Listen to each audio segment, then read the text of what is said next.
So hi everyone, my self Himanshu. I am an AI mentor at Yards. आज हम बात करने वाले एक ऐसे डिजाइन सॉफ्टवेयर के बारे में जिसका नाम सुनते ही एडोबी के ऑफिस में हल्के हल्के वाइब्रेशंस आने लगते हैं। हाँ, मैं एफिनिटी की बात कर रहा हूँ। और सीरियसली अगर आप सोच रहे हो कि एफिनिटी क्या है, क्या ये एडोबी को टक्कर दे सकता है या फिर मैं एफिनिटी पे शिफ्ट हूँ, तो ये वीडियो सिर्फ आपके लिए ही है।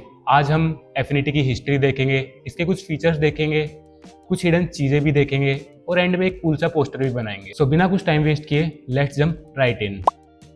तो सबसे पहले बात करते हैं एफिनिटी की हिस्ट्री के बारे में। एफिनिटी की जर्नी स्टार्ट होती है 2014 में, जब सेरिफ नाम की कंपनी ने इसका पहला सॉफ्टवेयर लॉन्च किया था, जो कि इलस्ट्रेटर का कंपटीटर मान लो। एडोबी का सब्सक्रिप्शन मॉडल धीरे धीरे लोगों को थका रहा था और तभी एफिनिटी एक पावरफुल अल्टरनेटिव बन के निकला था। तो जब एफिनिटी लॉन्च हुआ था तो इसका कोई सब्सक्रिप्शन मॉडल नहीं था। आप वन टाइम फी पे करो एंड आप लाइफ टाइम के लिए वो सॉफ्टवेयर ऑन करते हो। बट एक्चुअल धमाका तब हुआ जब कैनवा ने एफिनिटी को एक्वायर कर लिया। अभी कैनवा के 2025 के वर्ल्ड टूर में उन्होंने अनाउंस किया कि एफिनिटी उन्होंने एक्वायर कर लिया है एंड उन्होंने उसको लाइफ टाइम के लिए फ्री कर दिया है। कंप्लीटली फ्री नहीं बोलेंगे, उसको प्रीमियम बोल सकते हैं, क्योंकि कुछ जनरेटिव AI वाले फीचर्स के लिए आपको कैनवा का प्रो वाला सब्सक्रिप्शन लेना पड़ेगा। बट बेसिक सारे फीचर्स आपको एक स्टैंड अलोन ऐप में फ्री मिलते हैं। एडोबी के हिसाब से तो ये लूट एक डील है, क्योंकि एडोबी में तो ऐप ओपन करने के लिए भी आपको पैसा देना पड़ता है। एनीवेज, कुछ AI फीचर्स यूज करने के लिए आपको कैनवा का प्रो सब्सक्रिप्शन चाहिए। That too is a cheap alternative to Adobe software. तो आगे बढ़ते हैं फर्स्ट लुक और लॉन्च एक्सपीरियंस की तरफ। तो मैंने डिस्क्रिप्शन में एक लिंक दिया है, वहां से जाके आप एफिनिटी को डाउनलोड कर सकते हैं। जब आप एफिनिटी ओपन करोगे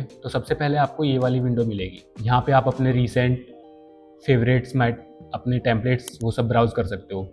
तो सबसे पहले मैं इंट्रो टू एफिनिटी वाली फाइल ओपन कर लेता हूँ। जैसे ही मैं ये फाइल ओपन करूंगा मेरे को एक ट्यूटोरियल मिलेगा। अगर आपको एक न्यू डॉक्यूमेंट बनाना है तो आप वापस से फाइल, न्यू, एंड यहाँ पे आप कोई भी डॉक्यूमेंट सर्च कर सकते हो। मैं सोशल मीडिया सर्च करता हूँ। यहाँ पे आपको बहुत सारे ऑप्शन मिलते हैं। आर्टबोर्ड वगैरह आप सेट कर सकते हो, मार्जिन्स वगैरह सेट कर सकते हो। क्रिएट डॉक्यूमेंट करते हैं। मेरे पास दोनों document side by side open है। बट आप नोटिस कर रहे होगे कि मैं जब एक डॉक्यूमेंट से दूसरे डॉक्यूमेंट में शिफ्ट कर रहा हूँ तो चीज़ें शिफ्ट हो रही हैं, कुछ चीज़ें नई ऐड हो रही हैं, कुछ चीज़ें रिमूव हो रही हैं। टूल्स पैनल भी अलग है, कुछ टूल्स ऐड हो रहे हैं, कुछ टूल्स हट रहे हैं। तो ये क्या चीज़ है? तो यहाँ पे आता है एफिनिटी का सबसे कूल कंसेप्ट, स्टूडियोज। यहाँ पे आपको वेक्टर के लिए, फोटो के लिए या फिर लेआउट के लिए अलग अलग सॉफ्टवेयर पे स्विच करने की नीड नहीं है। आपको ये सारे ही एप्स एक all in one stand alone app में मिलते हैं। तो यहाँ पे आप टॉप लेफ्ट में देख सकते हो कि मेरे पास अलग अलग स्टूडियोज बने हैं। वेक्टर स्टूडियो है, पिक्सल स्टूडियो है, लेआउट है, एंड इन तीनों में मेरे पास अलग अलग टूल बार है। मैं पिक्सल्स पे स्विच कर रहा हूँ तो मेरे पास कुछ एक्स्ट्रा टूल्स आ जा रहे हैं। तो ये क्या चीज़ है, इसके बारे में जानते हैं। वेक्टर स्टूडियो आप इलस्ट्रेटर की तरह मान सकते हो, जिसमें आप वेक्टर का सारा काम कर सकते हो।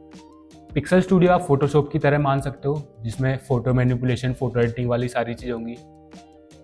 एंड लेआउट एक इन डिज़ाइन का अल्टरनेटिव है, जहाँ पे आप पेजेस मैनेज कर सकते हो एंड लेआउट वगैरह बना सकते हो। अब यहाँ पे सिर्फ इतना ही नहीं, यहाँ पे आपको और भी काफ़ी सारे स्टूडियोज मिलते हैं। आप कलर ग्रेडिंग के लिए, टाइपो के लिए, कंपोजिटिंग के लिए, रीटचिंग के लिए, ये सारे स्टूडियोज यहाँ पे लगा सकते हो। रीटचिंग के लिए मेरे पास अलग स्टूडियो हो जाएगा, यहाँ पे मेरे को अलग अलग एडजस्टमेंट लेयर्स मिल रही हैं। कलर ग्रेडिंग के लिए अलग है, यहाँ पे मेरे को हिस्टोग्राम मिल रहा है। एंड टाइपोग्राफी के लिए भी आपको एक बहुत डिटेल स्टूडियो मिल जाता है। तो आप जैसा काम कर रहे हो उस वाले स्टूडियो में स्विच कर सकते हो आप। इवन बेटर, आप अपना खुद का एक पर्सनलाइज स्टूडियो भी बना सकते हो। मैं देता हूँ, मैं इसको नेम देता हूँ हिमांशु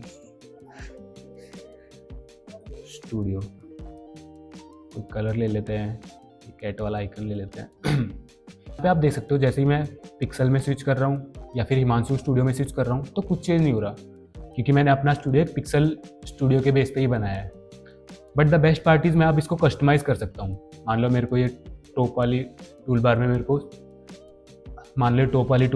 को कुछ चीज़ें ऐड करनी है, अपने हिसाब से कस्टमाइज़ करनी है, तो मैं कस्टमाइज टूल बार, तो मैं यहाँ पे अपनी टूल बार कस्टमाइज़ कर सकता हूँ। कस्टमाइज टूल बार पे जाऊँगा, यहाँ पे मेरे को अलाइन के ऑप्शन नहीं मिले तो मे बी मैं अलाइन सर्च करता हूँ। ये पैनल मिल गया, मैं इसको ड्रैग एंड ड्रॉप कर सकता हूँ यहाँ पे। या फिर मान लो मेरे को लेयर्स अरेंज करने के लिए भी ऑप्शन चाहिए यहाँ पे, तो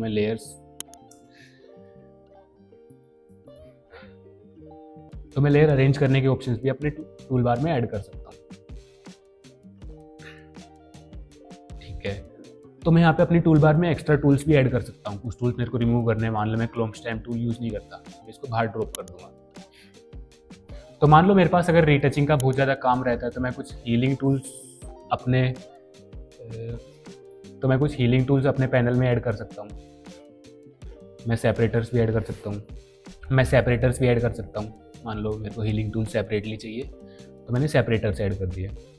इवन मैं अपनी पैनल्स की पोजीशन और उनका प्लेस भी चेंज कर सकता हूँ। मान लो मेरे को ब्रशेज यहाँ चाहिए परमानेंट। अब जब मैं पिक्सल स्टूडियो में जाऊँगा तो मेरे पास बेसिक पिक्सल वाला स्टूडियो रहेगा, एंड मैं अपने खुद के स्टूडियो में जाऊँगा तो मेरे को सारा वर्क स्पेस जैसा मैंने सेटअप किया था वैसा मेरे को मिल जाएगा।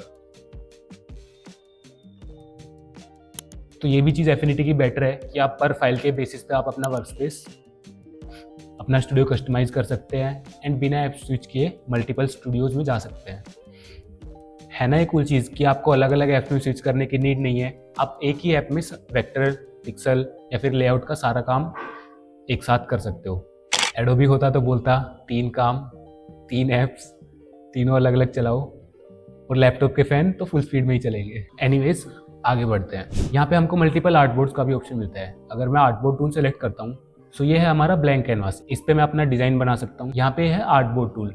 आर्टबोर्ड टूल से मैं क्या कर सकता हूँ, मैं मल्टीपल आर्टबोर्ड्स बना सकता हूँ। अब मेरे पास मल्टीपल कैनवासेस हो गए, मैं किसी पे भी डिज़ाइन कर सकता हूँ, अलग अलग डिज़ाइन बना सकता हूँ। इवन मैं इसे ड्रैग भी कर सकता हूँ अपने मनपसंद साइज़ का कैनवास। मैं उसको यहाँ से एडिट भी कर सकता हूँ कि उसकी विड्थ एंड हाइट कितनी होगी। अगर आपको कैरोजल्स बनाने हैं, लीफलेट्स वगैरह बनाने जिससे आपको मल्टीपल पेजेस बनाने होंगे तो आप आर्टबोर्ड्स की हेल्प ले सकते हो। तो सबसे पहले वेक्टर स्टूडियो से ट्राई करते हैं। मैं रेक्टेंगल टूल लेता हूँ एंड एक रेक्टेंगल बनाता हूँ। तो आप देख सकते हो बहुत ही रेस्पॉन्सिव है, एंड मैं कहीं भी रेक्टेंगल ड्रॉ कर सकता हूँ। अगर मेरे को एक परफेक्ट स्क्वायर चाहिए तो मैं शिफ्ट होल्ड करूँगा एंड ये मेरा एक परफेक्ट स्क्वायर बनेगा। ओके, अब मेरे को इसको अलाइन करना होगा सेंटर में, तो ठीक है। नाउ अगर मेरे को मूव करना है तो मैं मूव टूल पे जाऊँगा एंड इसको मैं कहीं भी मूव कर सकता हूँ। अब मेरे को इसको एग्जैक्ट सेंटर में प्लेस करना है तो मैं क्या करूँगा, मैं अलाइन पे जाऊँगा एंड इसको हॉरिजॉन्टल एंड वर्टिकल अलाइन कर दूँगा। मैं इस कलर वाली पैनल में से डायरेक्टली इसका कलर चेंज कर सकता हूँ। मेरे को एक अच्छा सा पर्पल कलर चाहिए, लाइक दिस।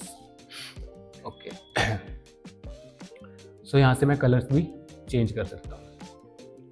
पर एफिनिटी यहाँ पे एक और कूल फीचर भी देता है जो कि है लाइव शेप्स। आप शेप टूल में नोटिस करोगे कि मेरे पास काफ़ी सारी शेप्स है। कैट की भी शेप है, मैं कैट की शेप भी ड्रॉ कर सकता हूँ यहाँ पे। सो इनके बारे में देखते हैं कि लाइव शेप्स होती क्या हैं और ये रेगुलर शेप से कैसे डिफरेंट है। मैं मैं वर्क स्पेस एम्प्टी करता हूँ। मैं कोई भी एक शेप सेलेक्ट करता हूँ। मैं कोक टूल सेलेक्ट करता हूँ जो कि सेटिंग्स वाला आइकन होता है, एंड मैं गियर बनाता हूँ। मैं इसको सेंटर अलाइन करता हूँ, इसको एक नाइस मेटलिक ग्रे कलर देता हूँ, लाइक दिस। अब ये एक लाइव शेप है, इसके पैरामीटर्स मैं अपने हिसाब से चेंज कर सकता हूँ। जैसे कि यहाँ पे मैं टीथ नंबर बढ़ा सकता हूँ, मैं इनर रेडियस चेंज कर सकता हूँ, मैं होल रेडियस बड़ा छोटा कर सकता हूँ। मेरे पास काफ़ी सारी चीज़ें हैं प्ले अराउंड करने के लिए। अब तो एक गियर जैसा लग भी नहीं रहा, एंड इसके बाद मेरे को एक गियर की सारी एनाटॉमी पता चल गई है। एनीवेज, तो इस चीज़ को बोलते हैं लाइव शेप। कि उस शेप के आप डिफरेंट पैरामीटर्स चेंज कर सकते हैं। इवन आपको कुछ प्रीसेट्स भी दिए हुए हैं, आप इनमें से भी कोई प्रीसेट्स अप्लाई कर सकते हो डायरेक्टली। अगर आपको इसको एक रेगुलर शेप में कन्वर्ट करना है, मान लो आपने ये सेटिंग्स एडजस्ट कर लिए एंड आप इस वाले लुक से सेटिस्फाइड हो, तो आप इसको राइट क्लिक करके कन्वर्ट टू कर्व्स कर सकते हो। अब एक रेगुलर शेप बन गई है। अब मैं नोड सिलेक्शन टूल से कोई भी एक नोड पकड़ के उसको मूव कर सकता हूँ। ये वाली चीज़ मैं लाइव शेप में नहीं कर सकता था। तो ये डिफरेंस होता है live shape and regular shapes में। अब बात करते हैं डुप्लीकेट करने के लिए। अगर मेरे को ये शेप डुप्लीकेट करनी है तो मेरे पास काफ़ी सारे ऑप्शन हैं। पहला ऑप्शन है कि मैं कंट्रोल होल्ड करूँगा एंड ऑब्जेक्ट को ड्रैग करूँगा तो डुप्लीकेट हो जाएगा। मैं फिर से कंट्रोल होल्ड करके इसको डुप्लीकेट कर सकता हूँ, मैं जितनी बार चाहूँ उतनी बार डुप्लीकेट कर सकता हूँ। एक ऑप्शन तो ये हो गया। अब एक कूल सी चीज़ दिखाता हूँ। मैं इसको यहाँ प्लेस करता हूँ, मैं प्रेस कर रहा हूँ एंटर। जैसे ही मैं एंटर प्रेस करूँगा मेरे पास एक मूव/डुप्लीकेट का डायलॉग बॉक्स खुल के आ जाएगा। यहाँ पे मैं कुछ भी ट्रांसफॉर्मेशन अप्लाई कर सकता हूँ। मान लो मैं स्केल को करता हूँ 90,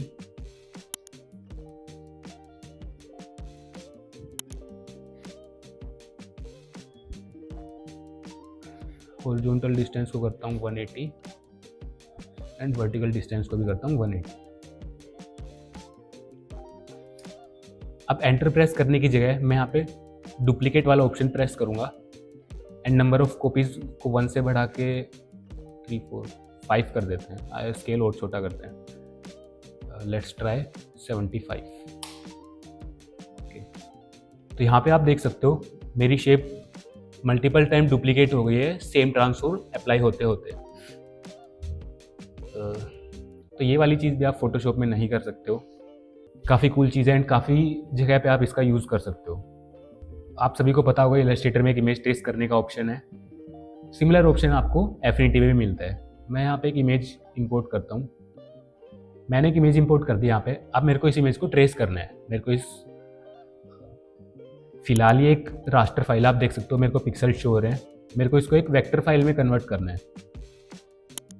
मैं क्या करूँगा, वेक्टर एंड इमेज ट्रेस। यहाँ से मैं इसके एज थ्रेशोल्ड और टॉलरेंस वगैरह के साथ प्ले करके तो आप देख सकते हो इसने कुछ ही सेकंड्स में मेरी पूरी इमेज को मल्टीपल कर्व्स में कन्वर्ट कर दिया है। बैकग्राउंड डिलीट करता हूँ एंड मेरे पास सारी चीज़ें अलग अलग मिल गई हैं मेरे को।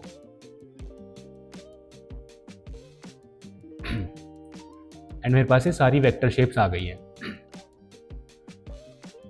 अब इससे आप रास्टर लोगो फाइल्स से वेक्टर फाइल्स बना सकते हो। आपने कोई स्केच ड्रॉ किया लोगो का, उसको आप ट्रेस कर सकते हो। ये फ्रीलांसर्स के लिए काफ़ी एक अच्छा फीचर है। अब बढ़ते हैं पिक्सल स्टूडियो की तरफ। पिक्सल स्टूडियो फोटोशॉप की तरह है। आपको ब्रशेज वगैरह यूज़ करनी है, आपको लेयर मास्क वगैरह यूज़ करने हैं। जैसा आप फोटोशॉप में करते हो वो सारा काम आप पिक्सल स्टूडियो में कर सकते हो। मैं एक इमेज इंपोर्ट करता हूँ। अब अगर इस इमेज में से आपको बैकग्राउंड रिमूव करना है तो आप कैसे करोगे? आपको जाना है इस वाले टूल पे, इसका नाम है object selection tool, similar to Photoshop. यहाँ पे जाओगे तो थोड़े टाइम के लिए एनालाइज करेगा। मेरे को क्लॉक का सिंबल आ रहा है। हाँ, तो इसने मेरी इमेज में से डिफरेंट ऑब्जेक्ट डिटेक्ट कर लिए हैं एंड मैं जिस भी चीज़ पे होवर कर रहा हूँ ये मेरे को उसको ऐसे ब्लू लाइन्स से हाईलाइट करके दिखाता है। अगर मैं सब्जेक्ट पे क्लिक कर दूंगा तो ये सब्जेक्ट का सिलेक्शन बना लेगा और उसका मैं जाके एंड देन मैं उसको मास्क आउट कर सकता हूँ मेरी लेयर्स पैनल से। एंड ये काफ़ी अच्छे तरीके से वर्क करता है। आप देख सकते हो इसने काफ़ी अच्छे से मेरे बैकग्राउंड को रिमूव कर दिया है। मैं पहले कर चुका हूँ इसलिए मेरे को इसने मशीन लर्निंग मॉडल डाउनलोड करने के लिए नहीं किया। बट जब आप इसको पहली बार यूज़ करोगे तो आपको एक लोकल ML मॉडल डाउनलोड करने को बोलेगा। मैं समझाता हूँ क्या है। अगर आप सेटिंग्स में जाओगे एंड यहाँ पे मशीन लर्निंग पे जाओगे तो आप देख पाओगे यहाँ पे काफ़ी सारे मशीन लर्निंग मॉडल्स हैं। हर मॉडल अलग अलग चीज़ों के लिए काम आते हैं। कलराइजेशन, कलर के लिए काम आगे बता रहे, जब आप कलराइज फिल्टर लगाओगे तो ये वाला मशीन लर्निंग मॉडल काम आएगा। सुपर रेजोल्यूशन, जब आप सुपर रिजोल्व वाला फिल्टर लगाओगे तो ये वाला ML काम आएगा। सिमिलरली एक सेगमेंटेशन का मॉडल दे रखा है आपको, वो बता रहा है कि जब आप ऑब्जेक्ट सिलेक्शन टूल यूज़ करोगे तो आपको ये वाला मॉडल चाहिए होगा। बाय डिफ़ॉल्ट ये टर्न ऑफ होता है। आपको कुछ नहीं करना, आपको बस सिंपली इसको टर्न ऑन कर देना है। मेरा मॉडल डाउनलोड होगा एंड देन उसके बाद मैं object selection tool normally use कर सकता हूँ। मेरा मॉडल टर्न ऑन हो गया। अब मैं क्लोज करके अपना ऑब्जेक्ट सिलेक्शन नॉर्मली यूज़ कर सकता हूँ। अब बात करते हैं वेक्टर और रास्टर में क्या डिफरेंस है। मेरी फाइल तो सेम ही है।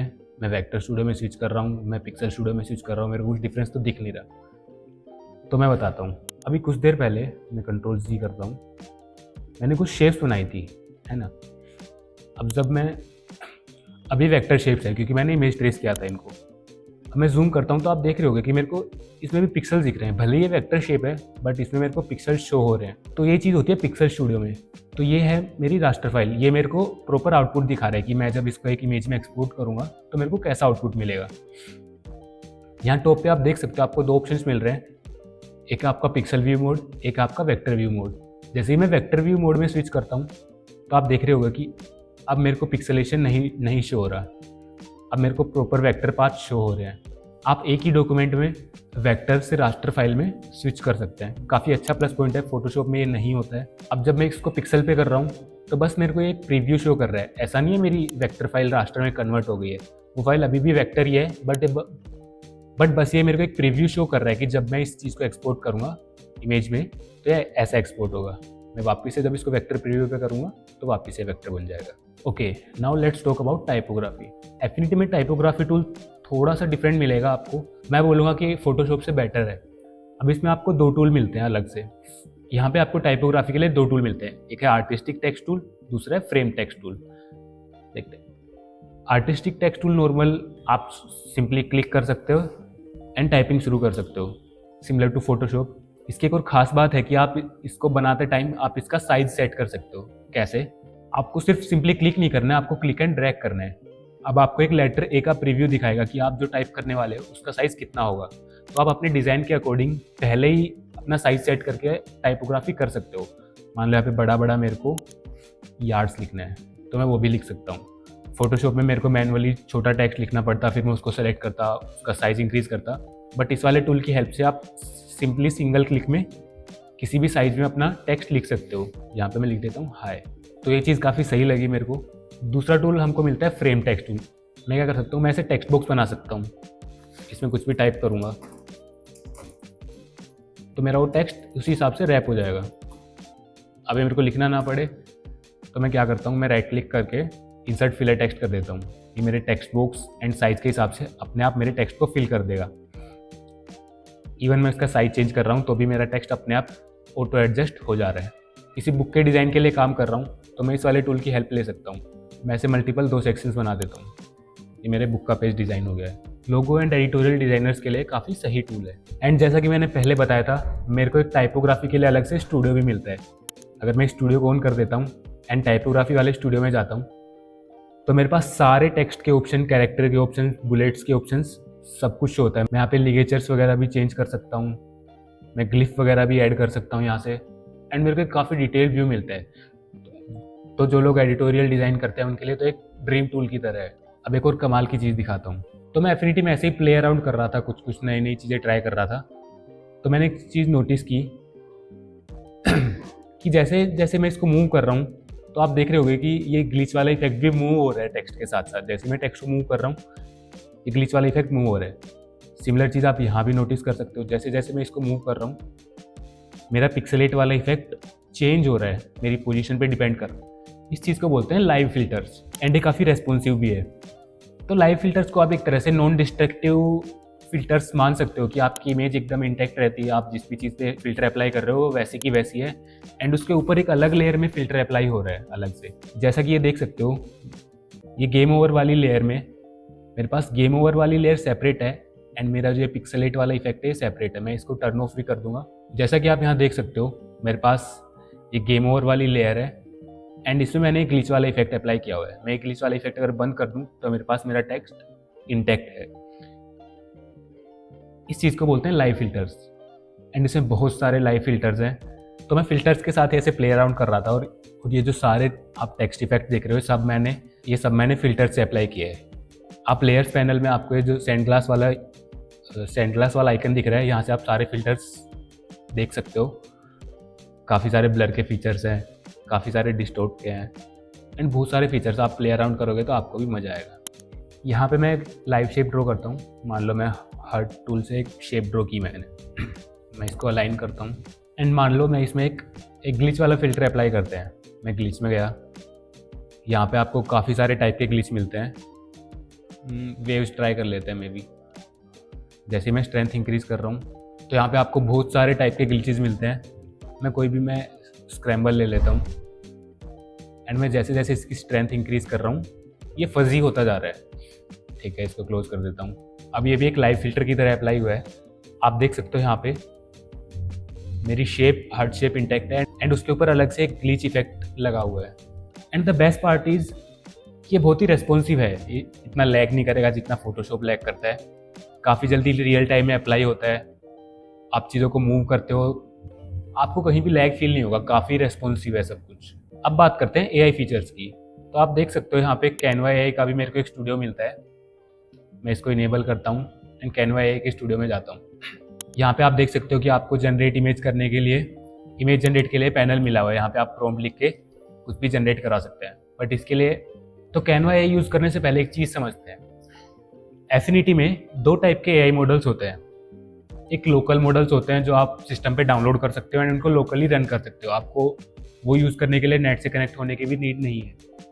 एंड कुछ होते हैं क्लाउड मॉडल्स, जैसे कि आपका हो गया एआई इमेजेस जनरेट करना, इमेजेस एक्सपेंड करना, ये सब है क्लाउड मॉडल्स। इनके लिए आपको इंटरनेट कनेक्शन भी चाहिए होगा। कैनवा का प्रो प्लान भी आपको खरीदना पड़ेगा। लोकल मॉडल्स मैंने बताया आपको, आप सेटिंग्स में जाके ये मशीन लर्निंग मॉडल्स इनेबल कर सकते हो।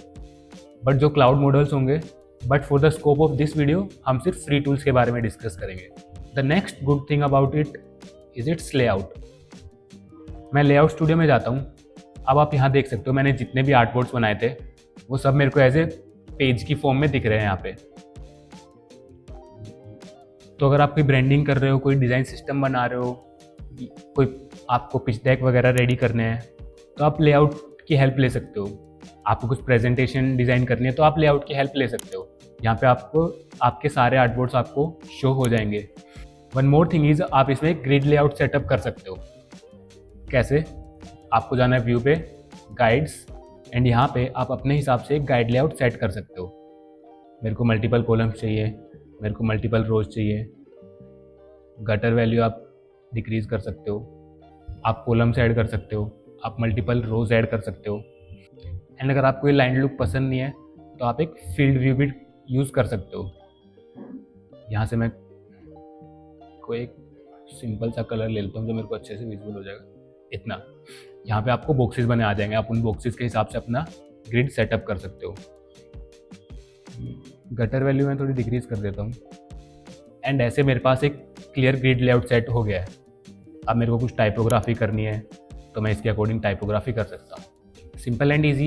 ये आपके डिज़ाइन को काफ़ी अच्छे से ऑर्गेनाइज रखता है। आप हायरार्की मेंटेन कर सकते हो, आप प्रॉपर अलाइनमेंट मेंटेन कर सकते हो। आपको पता होगा कि लेआउटिंग एक डिज़ाइन में कितनी इंपॉर्टेंट होती है, तो आप एक बेसिक लेआउट सेटअप कर सकते हो अपने डिज़ाइन का, जिसके अराउंड आप अपना पूरा डिज़ाइन बना सकते हो। अब इतनी सब चीज़ें सीखी है तो एक पोस्टर भी बनाना बनता है। So let's make a poster. अभी तक जितना भी सीखा है वो सब चीज़ कंबाइन करके एक पोस्टर बनाने का ट्राई करते हैं एंड देखते हैं कि क्या ये प्रोफेशनल लेवल पोस्टर्स बना पाता है या फिर नहीं। मैं एक न्यू डॉक्यूमेंट लेता हूँ। तो यहाँ पे मैंने एक 1080 बाई 1080 का एम्प्टी डॉक्यूमेंट ले लिया है। मैं आर्टबोर्ड सेलेक्ट करके इसको हल्का सा एक हल्की सी वॉर्म टोन दे देते हैं एंड मैं कुछ एसेट्स इंपोर्ट करता हूँ। तो यहाँ पे मैंने एक बटरफ्लाई की इमेज इंपोर्ट कर ली है। सबसे पहले इसका बैकग्राउंड रिमूव करते हैं। मैं जाऊँगा पिक्सल स्टूडियो में, ऑब्जेक्ट सिलेक्शन की हेल्प से मैं इसका बैकग्राउंड रिमूव कर लूँगा। ठीक है, तो यहाँ पे इसने बटरफ्लाई को डिटेक्ट कर लिया है। मैं बटरफ्लाई का सिलेक्शन बनाता हूँ एंड इसको मास्क आउट कर लेता हूँ। कंट्रोल डी से मैं सिलेक्शन कंट्रोल डी से मैंने डीसेलेक्ट कर दिया एंड इसको यहाँ कहीं प्लेस कर देते हैं फिलहाल के लिए। बाकी चीज़ें मैं क्लोज कर देता हूँ। लिखते हैं may be good design. Press करके मैं टेक्स्ट एडिटिंग से बाहर आ गया एंड मैं इसको ऑल कैप्स में चेंज कर देता हूँ। बैकग्राउंड मेरे को काफ़ी वार्म लग रहा है तो मैं बैकग्राउंड का कलर चेंज करूँगा। टाइपो के लिए मैं एक नाइस ऑरेंज कलर लूँगा। कोई दूसरा फ़ॉन्ट ट्राई करते हैं मे बी। एंड मैं जो सेकंड वर्ड है इनको थोड़ा बोल्ड कर दूँगा, like design, nature and good. तो मेरे को एक डायनेमिक सी टाइपोग्राफी मिल जाएगी यहाँ पे। That's looking good. And now फिर से मैं टेक्स्ट टूल लेके यहाँ पे लिखता हूँ ऑरेंज एंड इसके लिए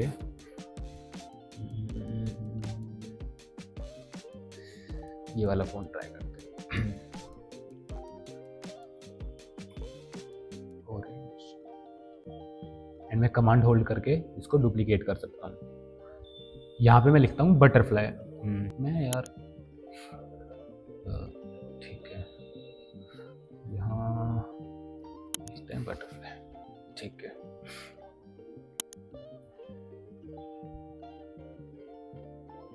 टेक्स्ट को सेंटर अलाइन करते हैं। अब यहाँ पे मेरे पास अलाइनमेंट के ऑप्शंस नहीं मिल रहे, वो सिर्फ मेरे को वेक्टर स्टूडियो में मिलते हैं। तो मैं उनको पिक्सल स्टूडियो में भी ऐड कर देता हूँ। मैं राइट क्लिक करके कस्टमाइज टूल बार करता हूँ, ये अलाइन के ऑप्शन यहाँ एंटर करता हूँ, क्लोज। तो मैं इस टेक्स्ट को सेंटर लाइन करता हूँ,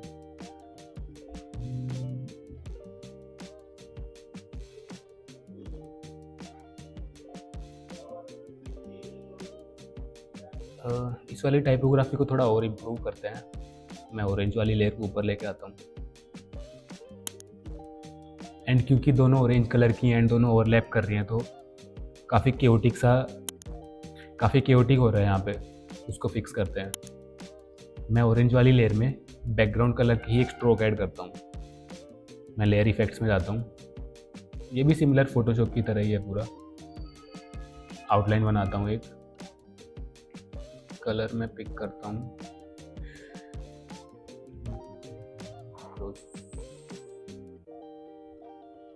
लेयर स्टाइल्स आउटलाइन में आ गया था, हाँ ठीक है।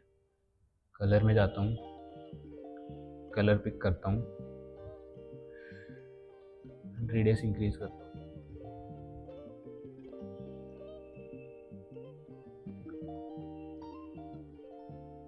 इससे मेरे को एक प्यारा सा इफेक्ट मिल जाएगा जिससे मेरे दोनों टेक्स्ट सेपरेट हो जाएंगे। क्लोज करते हैं, ठीक है। Orange butterfly, nice. एंड इसको थोड़ा और डायनेमिक दिखाने के लिए इसको मैं एक रेक्टेंगल में एनकैप्सुलेट कर दूंगा।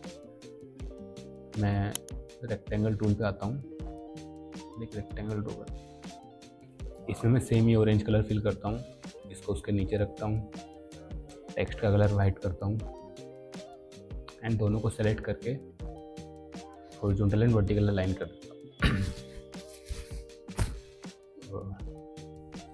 नाउ हमारा डिज़ाइन थोड़ा थोड़ा शेप में आना स्टार्ट हो गया है।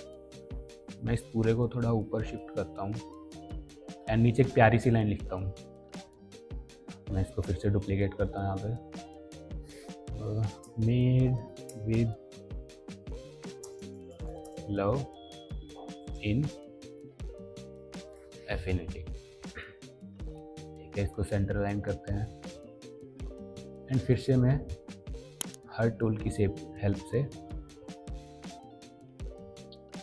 एक हार्ट शेप बनाता हूँ। इसका थोड़ा सा स्प्रेड इंक्रीज करते हैं, नाइस। इस पे मैं हल्का सा पिक्सेलेट इफेक्ट भी लगाता हूँ, ठीक है। 1 2 3 feels good, okay.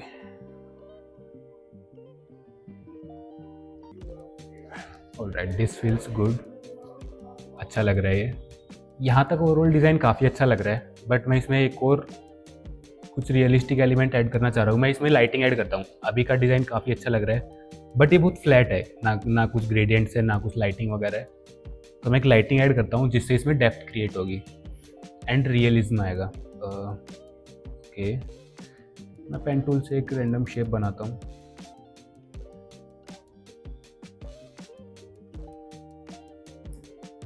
Black colour की, एंड इसमें गॉसियन ब्लर अप्लाई करता हूँ। गॉसियन ब्लर में भी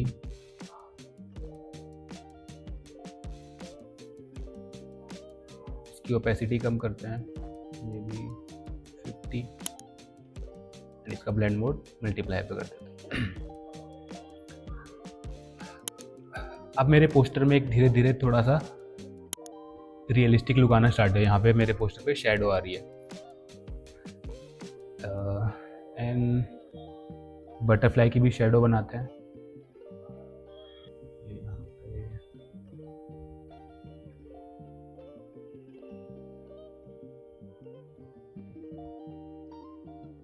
इसमें फिर से गॉसियन ब्लर अप्लाई करते हैं, something around this would work, maybe 12, okay. Same, will decrease its opacity something around here and change its blending mode to multiply.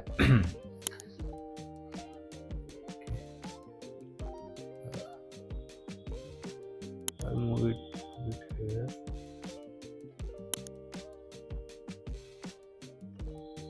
Yeah. And for one final last touch, ठीक है, मैं इस scene को realistic बनाना चाह रहा हूँ कि किसी पेपर पे एक बटरफ्लाई आके बैठी है उस जिस पे लिखा हुआ है, इस वजह ये किसी ऑब्जेक्ट की शेडो आ रही है सनलाइट की वजह से, एंड सेम सनलाइट बटरफ्लाई पे भी पड़ रही है। तो मैं सोच रहा हूँ कि सनलाइट अगर इसकी पंख में से फिल्टर आउट होकर यहाँ आएगी तो यहाँ पे भी एक ऑरेंज कलर का टिंट आएगा, वो एक काफ़ी रियलिस्टिक फील क्रिएट करेगा। ओके, सो मैं इस ऑब्जेक्ट को डुप्लीकेट करूँगा एंड इसका साइज छोटा करके इसके गॉसियन ब्लर के अमाउंट को इंक्रीज करता हूँ, something around 26 I guess, and then मैं इसको एक नाइस ऑरेंज कलर दूंगा। I will firstly select my curve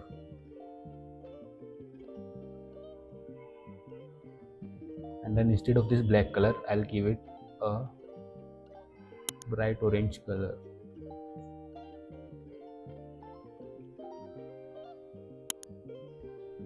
Vibrant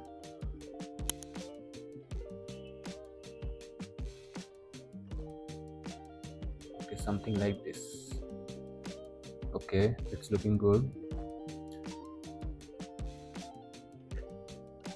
I'll change its blending mode to maybe glow. Yeah, glow looks good. हमने पूरा पोस्टर एफिनिटी में बनाया एंड काफ़ी professional लग रहा है, एकदम रियलिस्टिक लग रहा है। एंड फाइनल सब्जी के ऊपर धनिया डालने के लिए मैं एक मे बी फील्ड ब्लर डाल देते हैं हल्का सा। मैं ग्लोबल रेडियस को इतना कुछ सेट करता हूँ, नाइस। ओके, इसको यहाँ रखते हैं, एक हैंडल यहाँ बनाते हैं।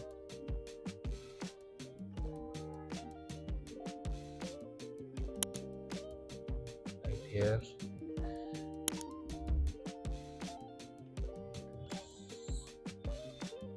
One more here, right.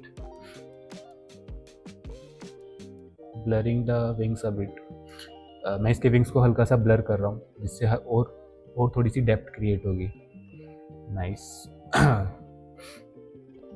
So look at the final result, काफ़ी एक प्रोफेशनल एंड प्रीमियम डिज़ाइन लग रहा है। टाइपोग्राफी ले लो, शेप्स ले लो, फिल्टर्स ले लो,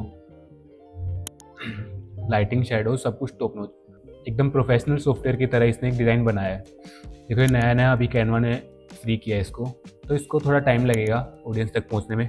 काफ़ी लोग स्विच हो चुके हैं, वो फोटोशॉप की जगह एफिनिटी यूज़ कर रहे हैं, एंड चीज़ों को मेनस्ट्रीम होने में टाइम भी नहीं लगता। मेरे को काफ़ी अच्छा लगा ये सॉफ्टवेयर। अगर आप सिर्फ ग्राफिक का काम करते हो तो ऑल इन वन पैकेज काफ़ी अच्छा है। आपको अगर AI फीचर्स यूज़ करना है तो कैनवा का pro plan low, and I think it's a Photoshop killer. Photoshop, Illustrator and in design, तीनों की जगह आप ये काम कर सकते हो। हाँ, अगर आप मोशन का भी हल्का फुल्का काम करते हो, एडोबी का इकोसिस्टम आपके लिए बेटर रहेगा, क्योंकि वहाँ पे आप फोटोशॉप की फाइल्स आप आफ्टर इफेक्ट्स में इंपोर्ट कर पाओगे, इलस्ट्रेटर की फाइल्स आफ्टर इफेक्ट्स में इंपोर्ट कर पाओगे। बट हाँ, अगर आप सिर्फ एक ग्राफिक डिज़ाइनर हो, आप एडिटोरियल करते हो, आप लोगो डिज़ाइनर हो, आप सिर्फ ग्राफिक का काम करते हो, तो आपके लिए एफिनिटी बहुत ही अच्छा अल्टरनेटिव है, आपको ज़रूर ट्राई करना चाहिए। एंड पर्सनली मेरे को ये सॉफ्टवेयर काफ़ी अच्छा लगा। तो दोस्तों, ये था एफिनिटी का फुल ओवरव्यू। अगर आप एक डिज़ाइनर हो, फ्रीलांसर हो, या फिर ऐसे कैजुअली डिज़ाइन सीख रहे हो, तो एफिनिटी डेफिनेटली ट्राई करना। अगर आपको एडोबी फोटोशॉप और एफिनिटी का एक फुल डिटेल्ड कंपैरिजन वीडियो चाहिए तो कमेंट कर दो। वीडियो पसंद आया तो लाइक, शेयर और सब्सक्राइब जरूर करना। Till then, stay creative, stay inspired.